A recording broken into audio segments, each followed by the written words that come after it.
Okay,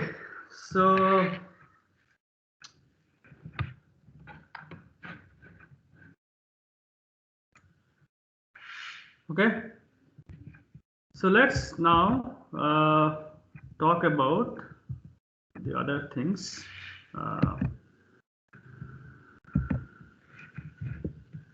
So now we move on to the summary of convolutional layer. Okay, and these are general rules, general like expressions to like compute the numbers, all the numbers. So you assume that you have the input of size n1 cross m1 cross c. Okay, c could be some like 1, 2, 3, 4, whatever. Okay, now remember that for convolutional layer you need 4 hyperparameters. Okay, so what are these hyperparameters? The hyperparameters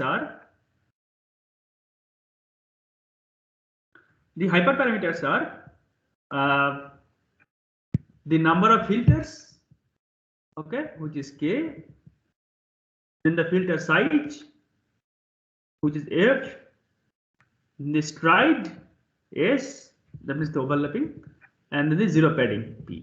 Okay, these 4 things you must set. So before you get into your implementation and everything, make sure that these 4 things are already there and compatible.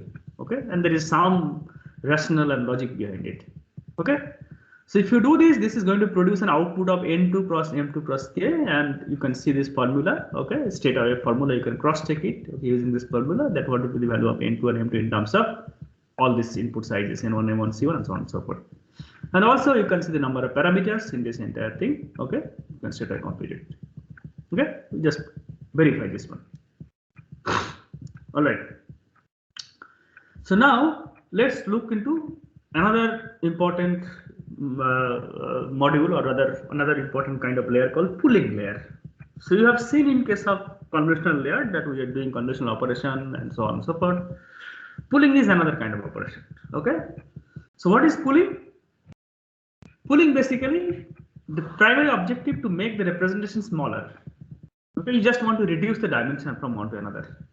Okay, and you operate on each activation map independently.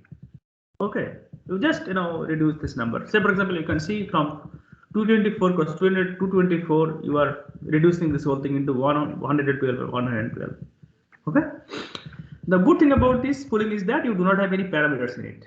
Okay, so typically people take max pooling. Okay, so let's basically look into a simple example of pooling and then see how it actually works.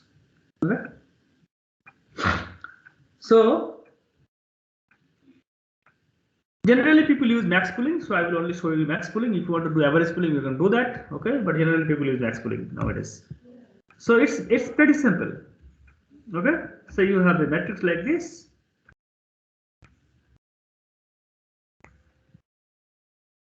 Okay, and say I want to apply the max pool size of, again this is a max pooling filter, the pooling filter people call it. Okay, so pooling filter of size say 2 cross 2. Okay, and of course you have to again set the stride. It also has stride. Say I here stride say 2 for example. Okay, so if I do that, so what will happen? So if I take say for example this data 1 3 7 5 1 9 2 7 7 3 4 8 10 0 12 and 13. Okay, so if we apply this operation here, then you are going to get something like this. Basically stride is 2, pooling filter is 2 cross 2, and so on and so forth. So from this we apply this. Okay, you take the maximum value which is 9. Next you take this maximum value of this next four elements, this 7, then it is 10, then it is 13. Okay, so this is called the max pooling operation. I would say this max pooling.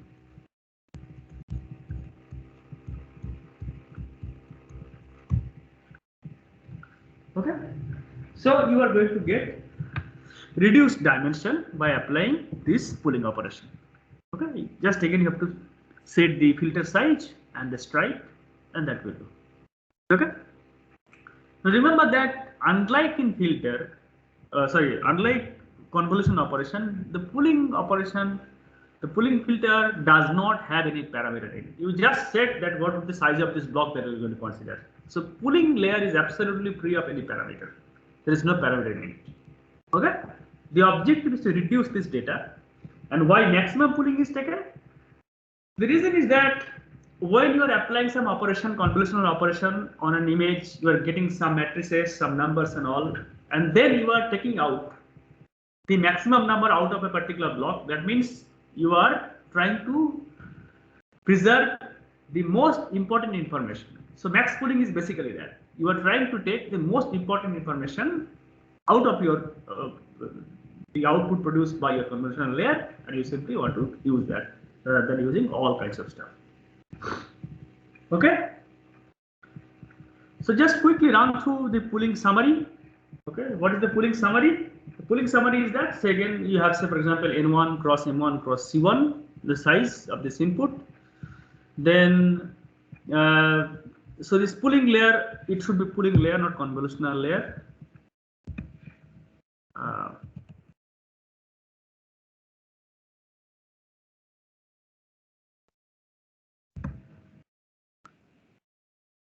Okay.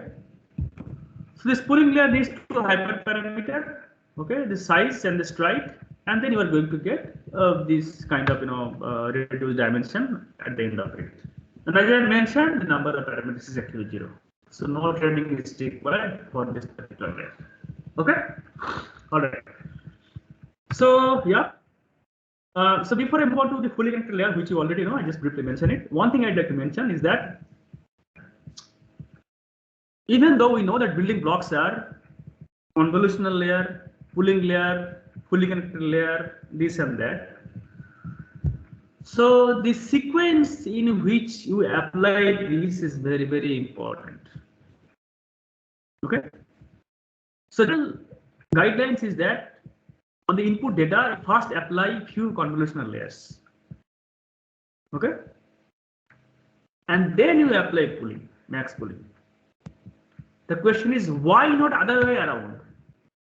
Why not you basically apply some kind of max pooling first, okay, and then apply convolutional layer?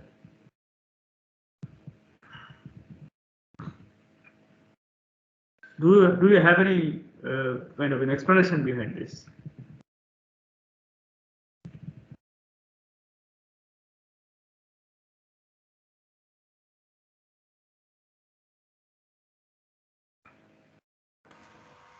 So can you repeat the question?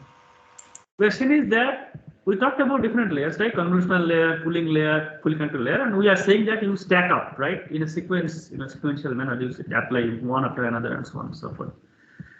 Now, general trend, at least that's the guideline suggests, is that on the input image or input data, you apply first few convolutional layers and then pooling.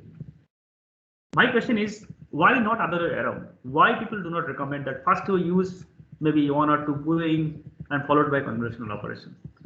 What would happen if we apply first pooling, and then convolutional something else?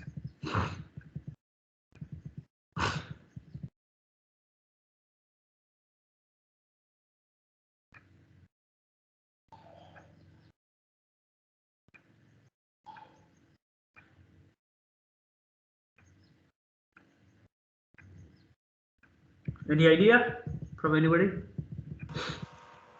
So could it be because the pooling would remove some of the features which are less prominent? Less prominent. Okay, all right. Okay, yeah, that sounds reasonable explanation. Any other?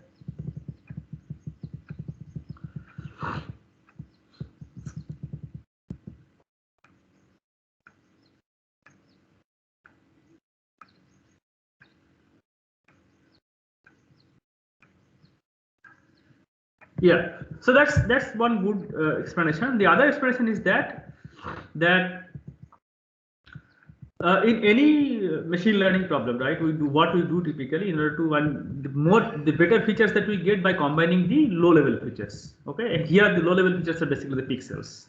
Okay, now if you do not use the some combination of these pixels in order to get the better pictures, better features, then you lose many information. Okay, then you may not get, for example, the complex features, something like shape, something like the texture and all these kinds of stuff. So those kind of features, that shape, texture, will require some complex combination of the very low level features. So unless you do that, you cannot achieve your goal. Now pooling doesn't do that. Pooling only takes for example, max pooling only takes the maximum information out of, say, a particular block. Okay, only which is probably the most prominent one, which you mentioned. Pooling doesn't actually combine these features to get more fine-tuned composite features, which convolutional layer, by the way, does. Okay, so therefore, if you at the very beginning you apply pooling layer, you are actually basically missing out all these compositional things. Okay, you are losing out all this like important, more complex composite information. And that is why it is always recommended that you do not apply pooling at the very first few layers. Okay, in fact, in today's network, people are actually not using pooling at all in the entire network. They are saying that you simply apply convolutional layers gradually with smaller filter size and then apply fully connected layer finally. Okay, now I just I wrap up the whole thing with this one. So here in a fully connected, so what happens? For example, this is your input image. Okay. Now you apply, say, conv layer. Say then you can apply the conv layer. Okay. For example, I'm just clicking. Then you can apply the pooling layer. Okay, something like this. And at the end of it, say, for example, you are going to get something like this. Okay, some like numbers. Now remember that in reality, you may not get a vector. You generally get a matrix or set of matrices and all, but you can flatten it out generally. If you flatten it out to convert the matrix to vector and so on and so forth. Okay, that's why. Now what you do, now ultimately for any kind of task, for example, think about the classification task, 10 plus classification task. What you do? Ultimately you have to produce 10 numbers, okay, finally in the final layer. So the purpose of all these layers, from the input image, con, pool, whatever that sequence that you are going to use, basically your objective is to extract some features, okay, and you want to use those features to do a particular task. And say, assume that I have a classification task, so 10 plus classification task. So basically, then I have to basically take, say, 10 such things,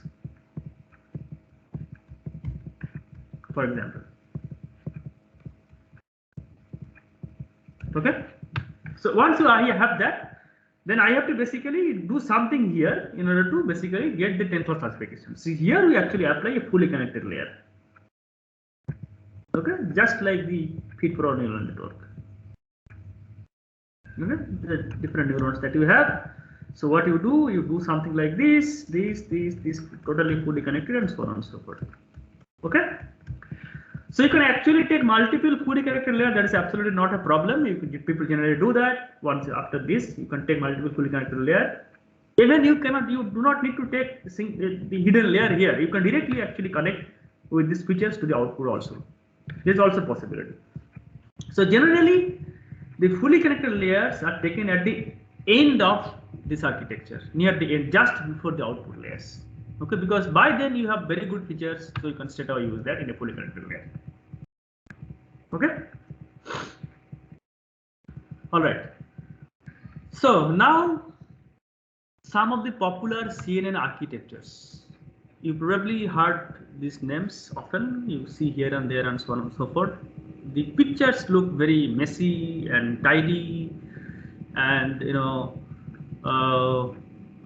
little complicated. Seems like magic things, but essentially they are built using this same thing. Okay, what we have seen so far, three things: just convolution, just fully connected layer, and you just set all these hyperparameters, and you are going to get everything.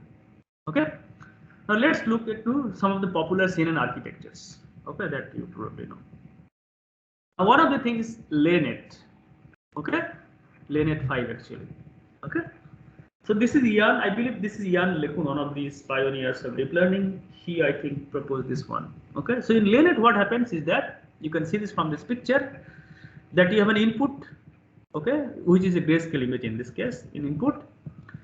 Then you basically apply multiple, like, convolutional layer, then followed by subsampling means here the pooling layer actually. Okay, so the textual description will give the better description. Okay, and then again the blue ones, the green ones are the convolutional filters, convolutional layers, and the orange ones are the pooling layers, and the white ones, black and white ones, are the fully connected layers. Okay, and so basically stack up different kinds of layers and finally you get the output.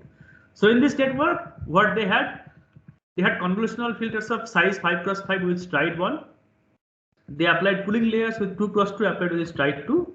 And the whole architecture was that from the input, you have the input followed by one convolutional layer, then one pooling layer, then one convolutional layer, then one pooling layer, then two fully connected layer, and that's it.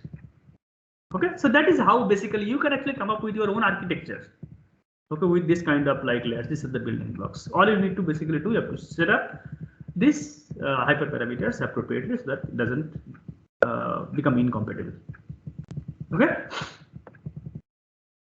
The other thing, I think this is a little bigger network, which is AlexNet, and this is the network which actually regenerated the interest in deep learning. Okay, so the initial I think around 2012, okay, they published in NIPS. So here they basically have again this convolutional neural network, and you can see these different kinds of sequence that they have applied. This one, so input followed by one convolutional layer with this many filters, then max pooling, then normalization layer, then again another convolutional layer, a particular size, then max pooling, the normalization, so on and so forth, and finally you will see there are two fully connected layers, FC6 and FC7. Okay. So by convention, when we see FC, it means fully connected layer. It's just the names and nothing else. Pool means the max pooling layer, conv means the convolutional layers, and so on and so forth. Okay, there is nothing magic box. It's absolute trial and error. You can build your own stuff. Okay, using all these basic things. All right. Now another network you probably have seen many times here and there. Okay, it's called VGGNet. Okay, it's developed by I think people in Oxford University. So here what they have done, they have taken small filters. The filter size is not very big. Okay, 3x3 and very deep network. That means there are multiple layers actually. Okay, so they have taken 3x3 convolutional with stride 1, pad 1, 2x2 max pooling with stride 2, and so on and so forth. Okay, so you can see from this figure that VGG nets are much deeper than the AlexNet. So in VGG 16 there are I believe 16 layers. Okay, except the pooling layers, of course. And VGG 19, I believe there are 19 layers. That's what is called VGG 19. Okay, and you can see right from the beginning. So initially, if you look at these particular figures, initially from the input, you have two convolutional layers, then followed by pooling, then two convolutional, then pooling, then two convolutional, then pooling, and so on and so forth. And finally, you can see multiple fully connected layers. Okay, so that you have to keep in mind when you are developing your own stuff, your own network. Okay. Its recommendation is that first after input layer, first you apply few convolutional layers, then pooling, then maybe convolutional, and in the final few layers you have to apply fully connected layer. That's the general guidelines.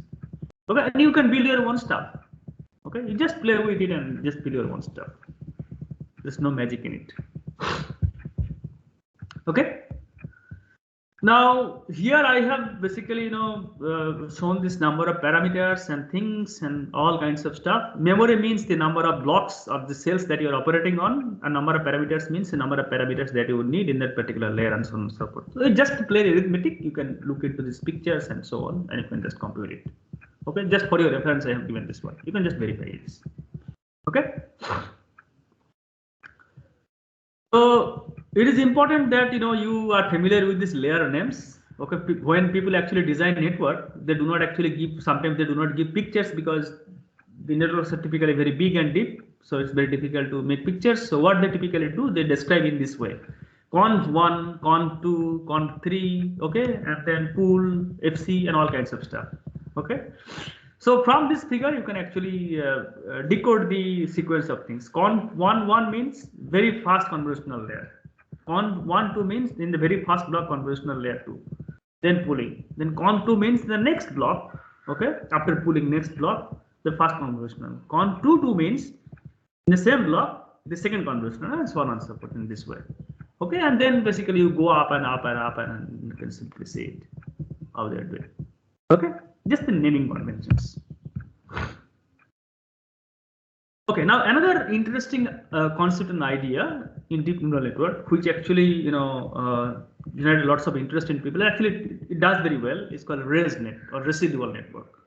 Okay, so what the idea? It's slightly different from the previous one. Here, what the main idea is basically we want to use, apart from all the things that you have, convolutional, pooling, this and that, we also add a thing called residual blocks. Okay. So by residual blocks, what I mean is that if you look at this particular figure carefully, that in a standard network, okay, you do not have these carved things up. Okay, you are passing information from one block to another block sequentially. Okay, through only one path, one channel. But in residual network, while the input is, so there are two convolutional layers, for example. So this is the input X. So it is passing through this particular layer, then this particular layer, and so on and so forth. Now, in addition to that, there is another fast forward path. So you're directly passing this information from here to here by skipping some layers and then adding this information. So here what you are getting, the fx is produced by the usual path, okay, the value, and you had the x here. So here you simply add fx plus x. The reason is that if any information decay occurs because of this application of convolution, essentially you are decaying some information, right? You are doing some operation, you are losing some information and so on. So if any information you are losing out in this case, this can be compensated a little by giving information directly via this particular channel. So this is a combination of the raw information that you had here followed by the fine-tuned information that you have here. So in case the fine-tuning is not good, then this can actually take care. Okay, and so on and so forth. Okay. And you can see this particular picture again. So there is the numbers, probably you do not see it, but again there are some numbers with this one, with the namings and size of convolutional things and so on. Okay. So it's a little bit interesting picture. So what happens if we continue stacking deeper layers on a plain convolutional neural network? Why we needed residual blocks, okay, at the very first place? Why couldn't we simply do it? Okay, so here's a picture. Now you can see this picture, okay. So here what you can see that on the training error, okay. So this is for the plain convolutional neural network, very deep network without residual blocks, just a plain network, okay. So if you look at this picture carefully, that for the deeper layers, okay, 56, for example, 56 layers. So of course, it is improving the training error. It is improving the training performance, as you can see it. Okay, but it is not doing as well as I expect. 20 layers is actually doing better than this. Okay. Similarly, when you apply the same thing on the test case, okay, you can see still 20 layer is actually doing very good. Okay, compared to 56 layers, and there is a interesting pattern out of it. Okay, so. The thing is that it is not overfitting. The trend that you see on the training set and the test set, trend is very similar. That means it's not overfitting. Overfitting means that it does very well on the training set but doesn't do that good on the test set. Okay, but it is doing some crazy things. Okay, because of this. So that was people actually try to resolve this using the residual or the ResNet. So the design principle of ResNet is that first of all, the deeper models are harder to optimize. That is the major first consideration. Why? Because the deeper models means that you have very long chain of dependencies, very long chain. Okay, and as you know, you are applying the gradient-based optimization, chain rule of derivative. Okay, so the parameters, for example, in the very first few layers, for example, the first few convolutional layers, okay, will have very small changes, and therefore it is very difficult to optimize them. Okay, that's the problem, typical problem with any deep neural network. Okay, So therefore, the second design principle was that can I modify my model in such a way that my deep model should be at least as good as my shallow model. It should not be worse than my shallow model. Okay, because you have seen the previous picture, the shallow model is actually doing better sometimes. Okay, but can I modify my network in such a way that I still have the deep network, but still the performance won't be poorer than the shallow models. Okay. So by this, what they try to do, you simply copy the learned layer from the shallower models. You simply copy directly. You don't want to learn something. Okay, directly fast forward the information from the shallower layers. Okay, and then you basically add more additional layers. Okay, so here you can see the residual blocks in the plain neural network. On the left side, what you can see, that information is passing sequentially. Okay, one after another, and so on and so forth. In residual block, in addition to the usual route that it is taking, the sequential information, you are actually passing the information from say previous say 5-6 layer directly to next say 5-6 layers and so on and so forth. Okay, so in a sense, this particular line that you see in this case, is basically copying the information directly to this one. So in a sense, this is a kind of working as a shallow network, and this is corresponding to deep network. So it's a combination of shallow and deep network. It's a kind of middle ground for these two kinds of network. Okay. So, yeah, any question? Okay, all right. So here is basically the full architecture of residual ResNet. Okay, so you basically stack residual blocks. Again, we simply introduce another block called residual blocks. Unlike the previous case, we had only convolutional pooling and this. Now we basically want to add residual block, and you basically come up with the residual blocks. Now the building blocks are basically residual blocks, and you simply stack them up one top of another and so on and so forth. Okay. So that is how basically you are going to get the residual architecture ResNet. Okay, and this is one of the most interesting like innovation in CNN recently. Okay, not very recent, but relatively recent, but it does very well compared to the other networks that we have seen. Okay. So for both ResNet and BGP16, you have pre-trained models. So on the ImageNet dataset, which is a very big dataset, people have actually used this model on that and trained, and probably you already used it. So you can get straight away the vectors from the pre-trained models for both ResNet and BGP16. Okay. So yes, so that's it for today. If you have any question, please feel free to ask. So, Yes, please. like, how is backpropagation done on these layers? On which layers? I mean, this ResNet or in general on convolutional layers? I mean, in general, like convolutional layers. Oh, okay, all right, okay. So, see, the thing is that if you expand these expressions, okay, if you just expand these expressions, like take say for example a convolutional filter, okay, a matrix of say 3x3 weights, okay, you are applying on a particular block on the input image. So if you expand this expression, you are going to get an algebraic expression. I mean, just the way that I was showing matrix operation, but you can simply expand this expression and then you're going to get an algebraic operation. And then on the top of this, instead I apply this backpropagation. Just like the backpropagation that you have seen in previous case, like fully connected network. Okay, sir. Similar thing, just it's a, for convenience we have seen it, but you can expand it, you can going to get something like this, what you have seen.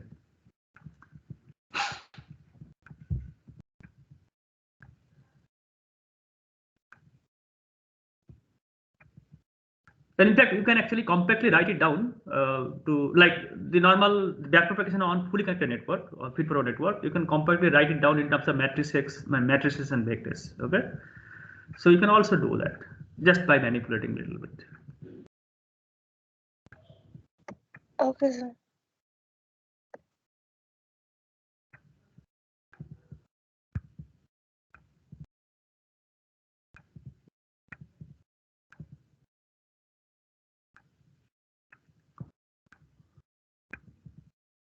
Okay, any other question?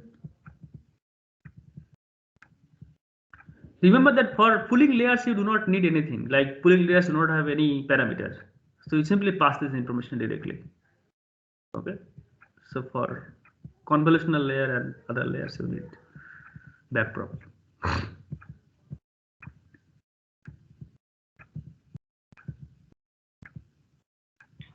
So filters are always square matrix. Generally, yes. I mean, as such, there is no restriction, but I believe for convenience, people do square matrix. Okay, sir.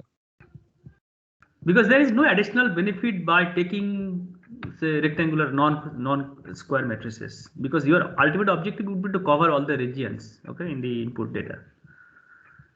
So then why you are going to make things your life complicated? But as such, there is no restriction on it, but I believe for convenience, they don't do it.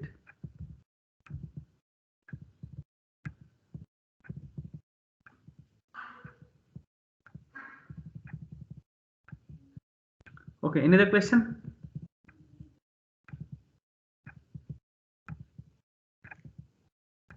So I'd like to end by telling one thing is that I'm not very sure. I mean, because my interaction with some of my students, like in the previous year or other students, that the CNN sounds like the neural networks in particular, sounds like some crazy things, which is a kind of black box, magical blocks and all kinds of stuff. Okay. It is not. It just depends on high school calculus you have seen, which is the chain rule of derivative, and then plain like simple algebra and arithmetic operations. Okay, you can actually build your own stuff. You can just play with this and just, for example, you can take say CIFAR 10 data or say this other MNIST data, and you can just use all these 3-4 layers that you have learned today. You can just build your own stuff and then see how it is actually working. You can just play with this. Okay, you can add 3 convolutional layer first, then 3 pooling, then 3 fully connected layer, and you will change it. You will see how the performance is dropping. Just play with it and just see how it is actually happening.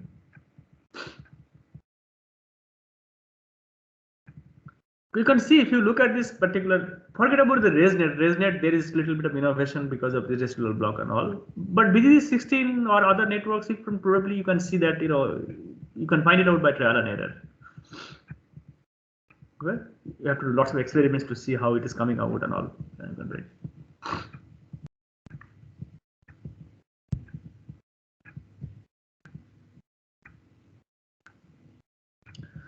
Okay, so if you do not have any question, we'll sign off and then I see you tomorrow.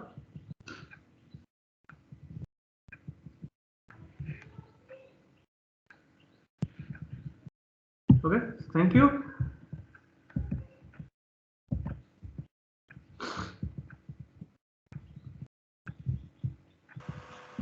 Thank you, sir.